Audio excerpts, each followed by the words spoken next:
Bonjour, je suis un élève de CM2 groupe 3A. Aujourd'hui, je vais vous raconter mon histoire. Aladdin et la lampe merveilleuse. Aladdin est un jeune homme très pauvre, devient le serviteur d'un maître méchant qui lui fait croire qu'il est son oncle. Quelques jours plus tard, le maître demanda à Aladdin d'aller chercher le secret de la lampe magique. Des heures plus tard, Aladdin a trouvé la lampe dans une grotte, il l'a pris et après, il devient riche et puissant. Et merci.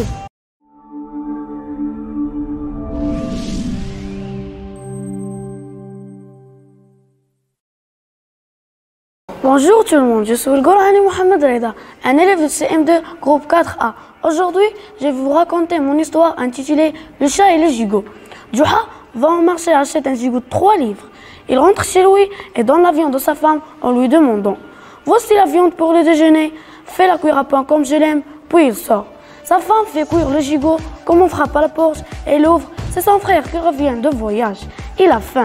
Tous deux se mettent à table et finissent par manger tout le gigot.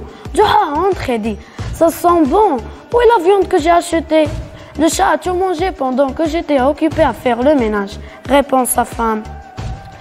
Juha court après le chat, il l'attrape et le met sur le plateau de la balance. Il constate alors qu'il pèse 3 livres.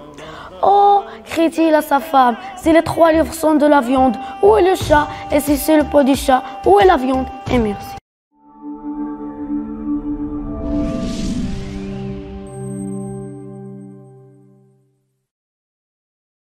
Salut mes amis, je m'appelle Achedi Mohamed Amin, un élève de CM2 groupe 4A. Aujourd'hui, je vais vous raconter mon histoire intitulée Juha et le son de l'argent. Juha est célèbre pour son intelligence et sa sagesse. Souvent, les gens viennent le voir pour lui demander conseil ou pour solliciter son arbitrage en cas de dispute entre eux. Ce jour-là alors, qu'il se dirige vers le lieu de son travail. Il voit un attroupement et s'en approche pour savoir ce qui se passe. 2 hommes sont en train de crier et de disputer. L'un le plus âgé est bien habillé, l'autre qui paraît le plus jeune porte de vieux vêtements. En voyant l'arrivée de Juha, des curieux qui vont se serrer autour. Les 2 hommes crient « Voilà Juha, voilà Juha !» Demandons-lui de donner son avis sur l'objet de la dispute et de trouver une solution au problème. Il s'écarte pour laisser passer et le préjuger cette affaire. « D'accord, dit-il, mais je ne sais même pas de quoi il s'agit. » En fait taire, les 2 hommes se disputent et on leur demande s'ils acceptent l'abritage de Juha. Ils donnent tous les 2 leur accord. Juha les invite alors à lui exposer leurs problèmes. « Voilà, dit le plus âgé des 2, tout en désignant son adversaire. Cet homme veut me voler tout ce qui m'appartient. »« Ce n'est pas vrai, s'écrie l'autre. C'est lui qui veut me prendre mon bien. »« Écoutez, dit Juha, ne parlez pas tous les 2 en même temps si vous voulez que je comprenne quelque chose. À toi, continue, dit-il en s'adressant à l'homme aux beaux habits. En fait, les 2 se disputent car le vieux aux beaux habits veut une part de l'argent du jeune qui porte les vieux vêtements. Selon lui, il lui a aidé en l'encourageant avec sa voix.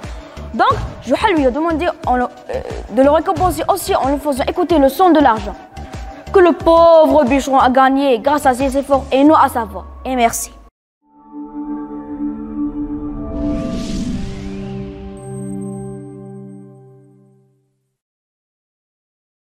Bonjour tout le monde, je m'appelle Hibel Hayman, une élève de CM2.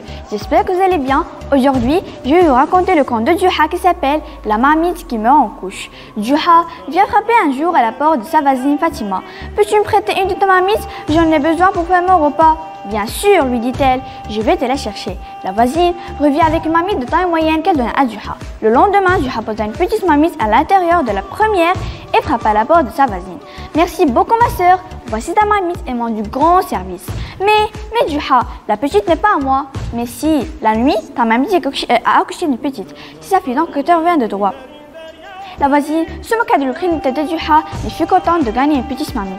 Quelques jours plus tard, Juha frappa à nouveau à la porte de sa voisine. « Peux-tu encore me prêter une de tes marmites ? » Avec joie, lui dit-elle, « Je m'en vais te prêter la plus grande et la plus belle. » La voisine espère récupérer une deuxième belle marmite. Juha prit la grande marmite, remercia sa voisine et rentra chez lui.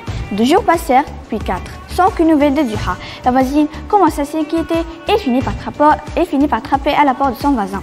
« Tu as oublié de me rendre marmite. » »« Je n'ai pas oublié, mais je ne savais pas comment t'annoncer la mauvaise nouvelle. En vérité alors, ta belle marmite est morte la nuit dans des douleurs atroces. Et tu es en train de te moquer de moi, Juha? Ou attends, entendu la marmite qui meurt? Tu as cru que marmite pouvait enfanter et maintenant tu refuses de croire qu'elle peut mourir et merci de votre attention.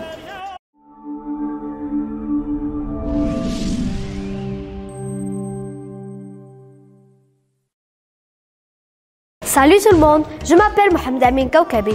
Je vais vous présenter l'histoire intitulée La valeur d'un conseil. Un jour, ses amis demandaient à Juha, « Tu es un homme sage. Peux-tu nous dire ce que tu considères comme le plus précieux au monde ?» Je considère le conseil comme étant sans prix. Ses amis lui ont ensuite demandé, « Et que considères-tu pour être sans valeur ?» Je dirais que le conseil est la chose qui a le moins de valeur au monde. Eh bien, objecta son auditoire. Comment une chose peut-elle être à la fois sans valeur et la plus précieuse? Tu dois faire une erreur. Non, mes amis, je sais de quoi je parle. Un conseil pris peut être précieux, mais il devient sans valeur quand on n'écoute pas. Et merci.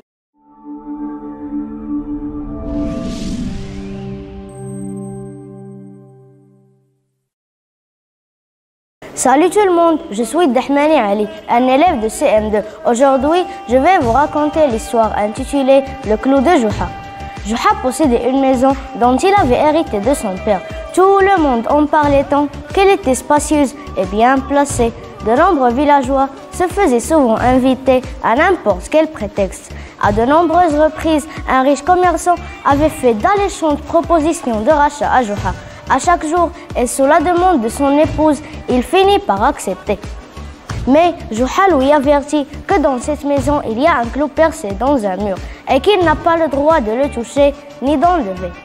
Le lendemain, Juha et le riche commerçant vont chez le notaire.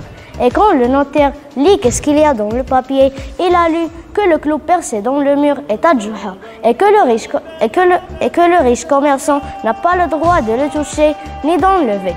Un jour, Juha a trouvé un âne mort dans la rue. Et il a donné de l'argent aux gens et il leur demande d'apporter cet âne devant sa maison. Juha frappa à la porte pour accrocher l'âne dans le clou. Mais les gens de la maison refusent, car l'âne est mort et ils se sentent mauvais. Mais Juha dit toujours que cette maison est sa maison et que ce clou est son clou. Et il finit par l'accrocher. Et merci.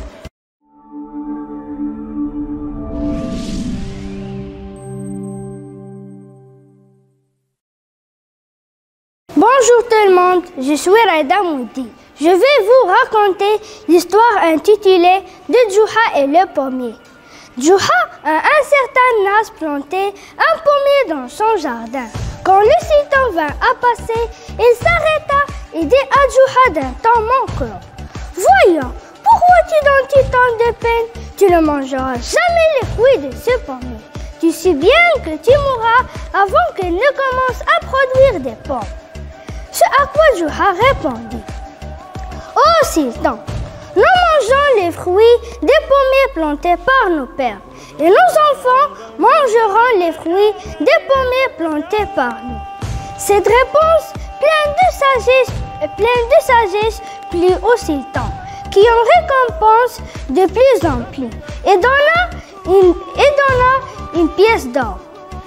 Ô sultan, dit Juha, voyons, pourquoi tu donnes tant de peine? Tu ne mangeras jamais les fruits de ce pommier.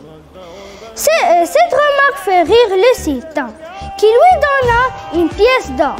C'est de plus en plus extraordinaire, s'écria Juha. Voilà un pommier qui donne 2 récoltes par an. Le sultan se mit à rire aux éclats et donna une pièce d'or à Juha.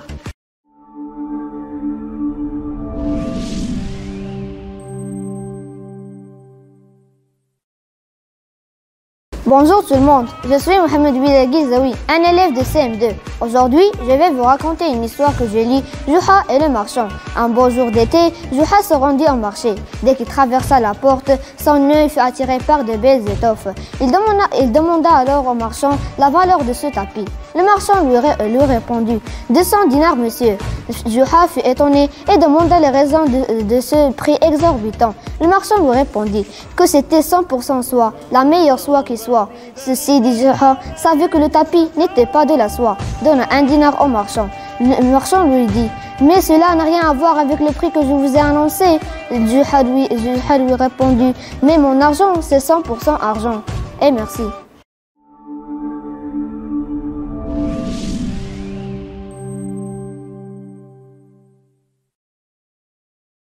Bonjour tout le monde, je m'appelle Marwal Baroudi, une élève de CM2, groupe 4A. Aujourd'hui, je vais vous raconter une histoire intitulée Juha à l'école. Juha est un enfant qui déteste l'école.